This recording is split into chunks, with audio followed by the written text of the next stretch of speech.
What up, guys? Karma back with a Raw review, and this week was the Raw reunion. One of the biggest shows of the year. If they do these reunions more. But the night starts off with John Cena coming out talking, and then the Usos come out, and then they rap with John Cena and all that. Um, Rikishi ends up coming out. They're about to do a dance. Did all four of them, Cena, Usos, Rikishi, and then Revival come out, and then Divine Dudley comes out with them, and then it ends up being the Usos with Rikishi in the corner, um, with gets the Revival with um, Divine in their corner. Now before that match, we had Hulk Hogan and Jimmy Hart backstage, and they were talking about stuff, and then it cuts out. Booker T was out for commentary for this match. And he ended up, it was a good match. The Usos ended up defeating the Revival. Then we have some legends backstage. Alicia Fox was described to Caitlyn and Dana Brooke, some tall half for SummerSlam. Corey Wilson popped up, and then she was followed by Santina Marella, who brought the Cobra. And then Drew McIntyre entered the pictures, and laughed as the fact they referred to themselves as legends. Um, then we had an interview with R-Truth. Drake Maverick ended up coming pitted R-Truth.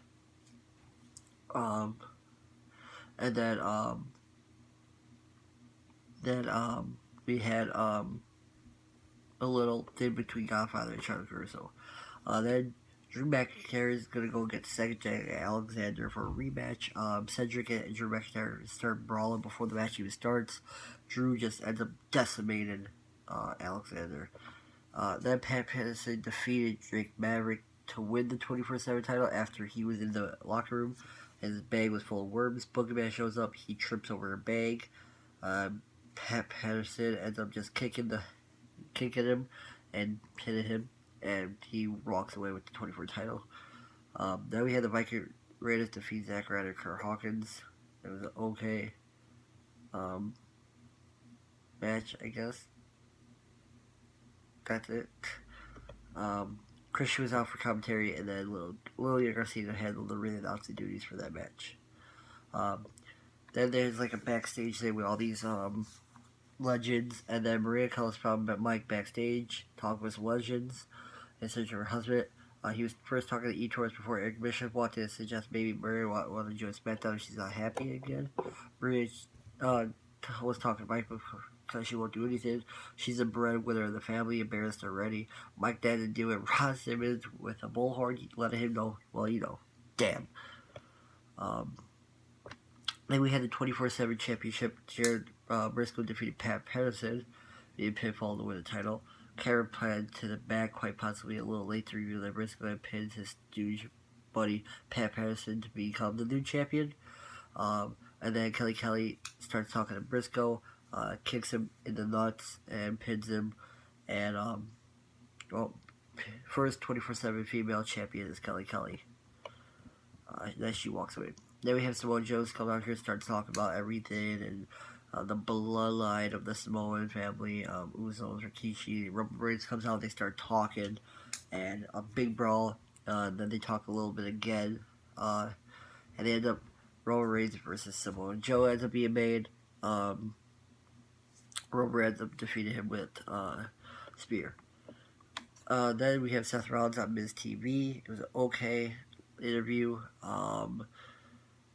But Paul Heyman, he's interrupted by Paul Heyman, who comes out, and then Seth scares him away into the back and starts talking. And that was, so he's focused on his matchup with AJ. Then we have Candice Michelle defeated Kelly. Kelly was celebrating her win when she met up with Michelle Melina in the open backstage. Melina realized she became a referee years away from the ring, and Michelle attacked Kelly to win the title.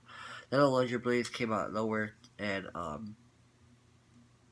made Michelle tap out with a horrible looking choke to win the title. She says she doesn't plan to stay 24 champion for long before walking off. What could that mean? Then Mysterio defeated Sami Zayn with the help of Rob Van Dam, Kurt Angle, Hurricane Punch. Saw them emerge out from the back, and then that was kind of it. Then Electra Blaze comes out and she has a garbage can. She was about to do what she used to do, what she did before in the '90s.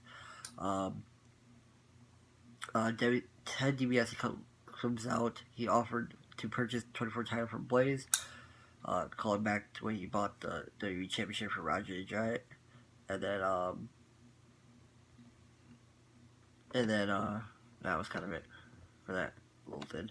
Then we have Seth Rollins defeated AJ Styles through disqualification. It was okay little match. The club or what was it? OC Original Club, Official Club, Only Club, something like that.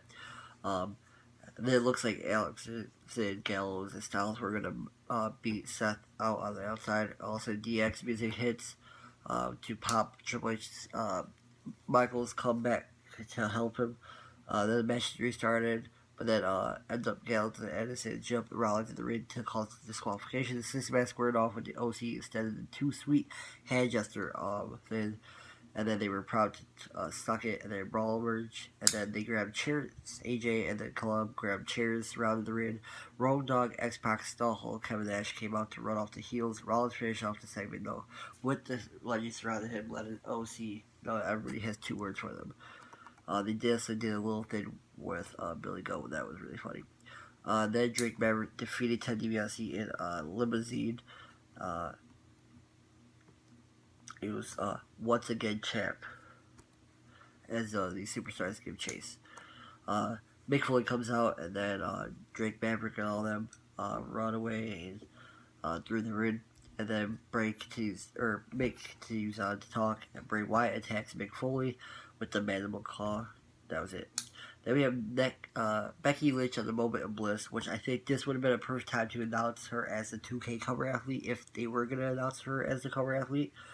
Kind of sad they did it this Raw at all. They should have definitely would have been a better Raw.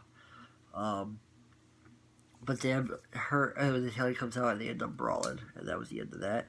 Then R-Truth defeats Drake Maverick by pinfall and ends up getting into the limousine with Drake Maverick's wife, and they drive away, leaving Carmella and Drake Maverick just sitting there. Then Braun and Red defeated some talent. That was it. Then we have the Toast to Raw. Ric Flair came out. Also, a bunch of other legends came out. Hulk Hogan then talked about all this stuff in Tampa, Florida at Raw. And Stone Cold came out, did a big celebration, talk about some stories that he happened over the week, catch up with all the legends and all that, and then ended up with the legends in the ring, drinking a beer and a toast, and that was the end of that. So guys, like, share, subscribe, peace.